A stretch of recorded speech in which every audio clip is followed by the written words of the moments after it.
Qur'ana görə düzgün insan kimdir? 1.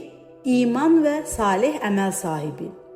Rəd surəsinin 29-cu ayəsində buyurulub: İman gətirib salih əməllər edənlər üçün xoş güzaran və gözəl aqibət vardır. Yəni düzgün insan sadəcə inanan deyil, həm də əməldə doğruluq göstərən şəxsdir. 2. Ədalətli və dürüst olan. Ey iman gətirənlər, Allah üçün ədaləti qoruyun, ədalətli şahidlər olun. Maidə surəsi 8-ci ayə. Düzgün adam ədaləti şəxsi marağından üstün tutandır.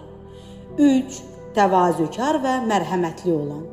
Furqan surəsinin 63-cü ayəsində buyurulub: Rəhmanın qulları o kəslərdir ki, yer üzündə təvazökarcasına gəzirlər və cahillər onlara söz atdıqda salam deyirlər. Onlar yobudluğa qarşı mülayimliklə cavab verirlər. 4. Sözündə və əməlində sadiq olan. Allah iman gətirib öz sözlərinə sadiq qalan kişilərdən razıdır. Əhzab surəsi 23-cü ayə. Düzgün insan verdiyi sözə və əhdə əməl edəndir. 5. Gizlində də, aşkarda da Allahdan qorxan. Kim gizlində Rəhmandan qorxar və təvazökar bir qəlblə gələrsə, o əmin amanlıq içində olacaq. Yasin surəsi 11-ci ayə. Düzgün adam tək qalanda da